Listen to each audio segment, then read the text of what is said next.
बोरले पवार दाम्पत्याचा जीवन प्रत्यनेत्या सोहळा संपन्न. वसंत कॉफी टेबल बुकचे शानदार प्रकाशन. नांदेड. आयुष्यातील संघर्ष आणि सुख समाधानाचा प्रदीर्घ प्रवास पार पडल्याने श्री वसंतराव बोरले पवार वय 80 आणि सौ शांताबाई बोरले पवार वय 71 यांचा एकूण आयुष्याची 151 वर्ष पूर्ण झाल्याबद्दल आयोजित करण्यात आलेल्या जीवन कृत्यनेत्या सोहळा रविवारी नांदेड येथे अत्यंत उत्साहात आणि मान्यवरांच्या उपस्थित संपन्न झाला. बोरले पवार परिवाराच्या वतीने आयोजित या कुटुंबाचे व सामाजिक सोहळ्यात त्यांच्या जीवन प्रवासावर आधारित वसंत 2026 या विशेष कॉफी टेबल बुकचे प्रकाशन व प्रदर्शन करण्यात आले.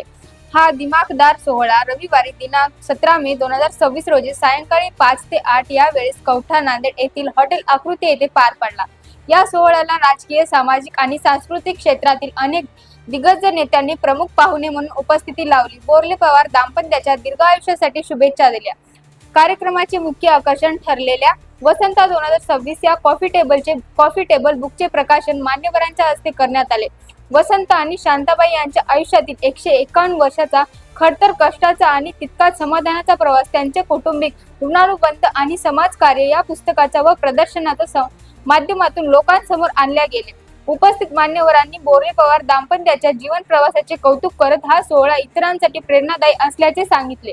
नरेंद्र बोरले पवार यांनी वडिलांच्या आणि आईचा कृतज्ञता सोहळा या ठिकाणी व्यक्त करण्याकरता एक कौटुंबिक अतिशय सुंदर कार्यक्रम, आई वडिलांचा सत्कार, त्यांच्या कृतज्ञता व्यक्त करणारा कॉफी टेबल बुक अशा स्वरूपाचा एक कौटुंबिक सोहळा या ठिकाणी आयोजित केला होता.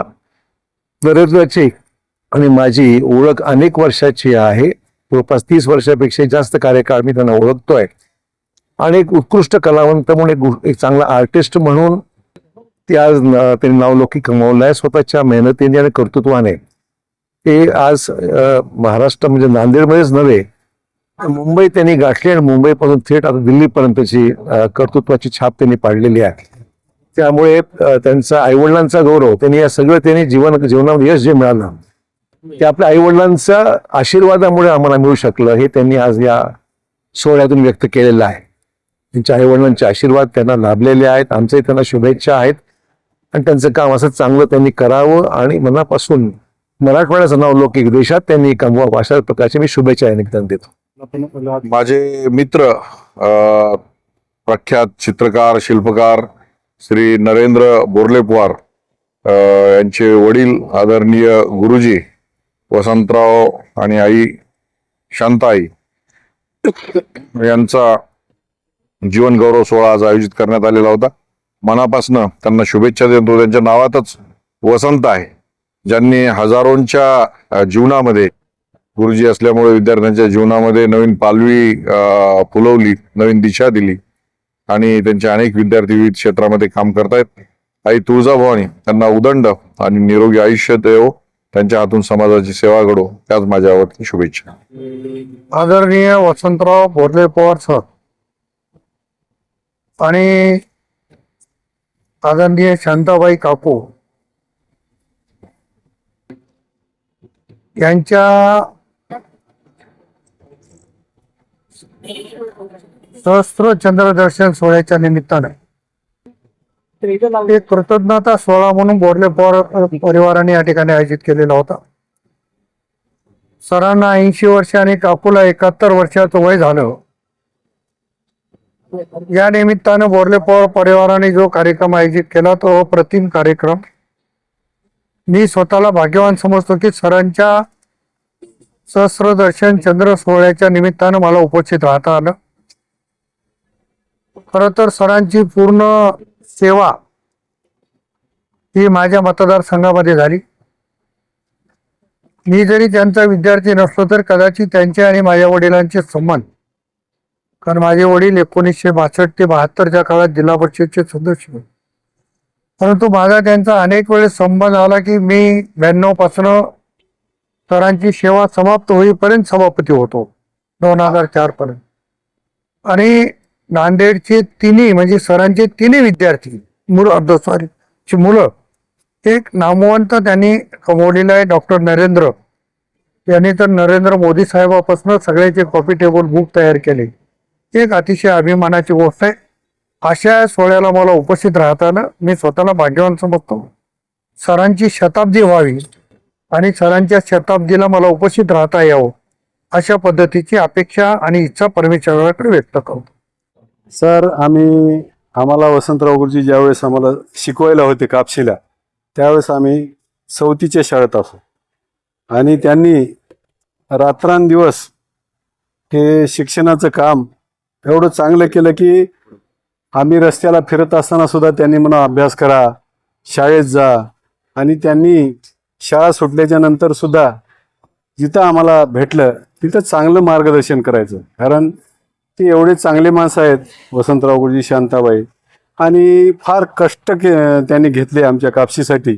आणि कापशीला विद्यार्थ्यांना त्यांनी चांगलं घडविलं आमच्या कापशीच्या. आणि त्याच्यातूनच आम्ही 10वीपर्यंत शिकलो. आमच्या इथं 7वीपर्यंत शाळा होती. तर 7वीपर्यंत आम्हाला 4थीला शिकवायला होते. नंतर ते पिंपळदरीला गेले आणि ज्या ज्या गावात ते वसंत गुरुजी गेले त्या गावचे मुलाला घडविलं. आणि ते मुलं छोट्या मोठ्या का उद्योगाला आहेत, ते नोकरीला आहेत. पुण्या मुंबईला आता त्यांचा मुलगा तर नरेंद्र हा कापशीमध्येच शिकला. तिन्ही मुलं कापशीमध्ये शिकले. त्यांना पूर्ण आठवण आहे. त्यांनी पूर्ण आता उल्लेख केला त्याच्या भाषणामध्ये नरेंद्रन. आणि ज्यावेळेस त्याने मुंबईला गेला त्यावेळेस अशोकराव चव्हाण साहेब हे पहिल्यांदा आमच्या इथं आमदार झाले आणि महसूल मंत्री झाले. त्यावेळेस आम्ही त्यांची ओळख करून दिली की साहेब हे आमच्या कापशीतला मुलगा आहे, तुम्ही याला काही मदत करा. एवढीच आठवण ठेवली. त्यांनी सांगितलं इथं पंडित मोहनचं नाव घेतलं. अशोकराव पहिल्यांदा महसूल मंत्री झाले, सुरुवात आमदार झाले त्यावेळेस. तर त्यांनी आठवण ठेवून साहेबांनी त्यांना मार्गदर्शन केलं आणि त्यांचं काम झालं. आणि त्या नरेंद्रनं अख्ख्या महाराष्ट्रामध्ये त्यांचं चित्रकलेचं नाव लौकिक केलं. की आम्हाला कापशीवासियाची आनंदाची गोष्ट आहे आणि अभिमानाची गोष्ट आहे. कारण का आमच्या खेड्यातला माणूस मुंबईमध्ये जातो आणि स्वतःच्या पायावर उभं राहून एवढी प्रगती केली त्याला गरिबीची जाण आहे. त्या तिन्ही मुलाला, एक बेंगलोरला आहे आणि एक बालूमन्नारा इथं राहतं, नेहमी भेटला तरी गरिबीची जाण आहे. आणि त्यांनी एकच केलं की मोठे माणसं झाले, पैसा आला की आईवडिलाला विसरतात, पण त्यांनी आईवडिलाला आतापर्यंत विसरलं नाही. आणि ते भाग्यवान आहेत. ज्याला आईवडील आता आहेत ते सगळ्यात भाग्यवान समजतो. कारण का आम्हाला आईवडिलाचा ज्या दिवस प्रेम मिळालं नाही, आईची माया काय असते, वडिलाची माया काय असते, पैसा किती असो, आईवडील ज्याला आहेत ते सगळ्यात भाग्यवान आहेत. कारण आईवडिलाची एक वेगळीच ही असते पाठीवर छत्र. कारण का तो आईवडील ते एवढे चांगले आहेत, प्रत्येकाचे चांगले असतात. हेमंत भाऊने सांगितलं की मोठा कोणी नसतो, सगळ्यात मोठे आई वडील. ज्या आई वडिलांना आपला जन्म दिला त्यांनी त्याला विसरलं नाही आणि त्यांनी विसरू नये अशी मी आमच्या त्रिकुटेश्वरी चरणी प्रार्थना करतो. आणि गुरुजी हे वारकरी संप्रदायाचे आहेत. रामनवमीला दरवर्षी आमच्या इथं सप्ताह होतो. ते रामनवमीची पंगत घेत असतात गुरुजी. प्रत्येकाला जेवल्या का, भोजन केल्या का, ते प्रेमळ आणि 24 तास त्यांनी शिक्षणाचं काम केलं, चांगलं केलं, लोकायला घडलं. म्हणून त्याचे मुलंच, परमेश्वराने त्याच्या मुलाला चांगली बुद्धी दिली, चांगले मुलं घडले आणि महाराष्ट्रात आमच्या कापशीचं नाव नरेंद्रनं वाढविलं. एवढेच आम्हाला आमच्या कापशीचा नरूचा स्वाभिमान आहे. आजचा आनंदाचा दिवस आहे आमच्यासाठी.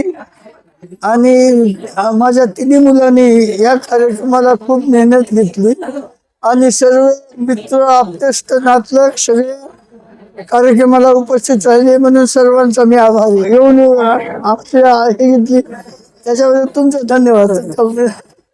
पत्रकार मंडळीला धन्यवाद.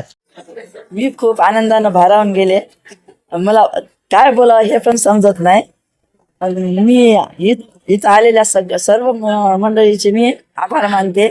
आमचे मुलंही मला इतके छान देवाने दिले की नाही, मी त्यांचे सुद्धा कौतुक केले. कसं आहे की आईवडिलांप्रती आपण शक्यतो कृतज्ञता मनातल्या मनात व्यक्त करतो किंवा घरातल्या घरात व्यक्त करतो. याला सामाजिक स्तरावर नेण्यामागचा आमचा उद्देश हा होता की आम्ही तर आमच्या आईवडिलांना खूप प्रेम करतो, ते काही दाखवण्याची गोष्ट नाही.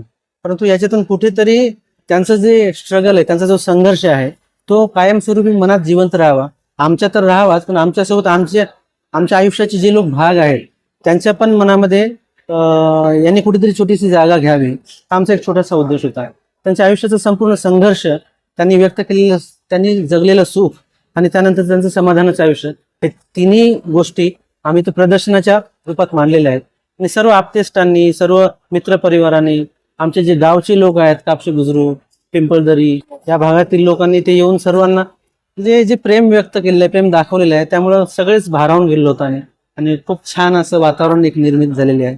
त्याबद्दल मी राज्याचे माजी मुख्यमंत्री आदरणीय अशोकराव चव्हाण साहेब, प्रताप पाटील चिखलीकर साहेब, आपले हेमंत भाऊ, DP सावंत साहेब आणि आलेले इतर सर्व मान्यवर, त्या सर्वांचे मी आभार मानतो. फक्त मान्यवरांचेच नाही तर इथे या हॉलमध्ये आज जो उपस्थित होता तो प्रत्येक व्यक्ती आमच्यासाठी मुख्यमंत्र्यासारखाच होता. त्या सर्वांचे खूप सारे आभार मानतो.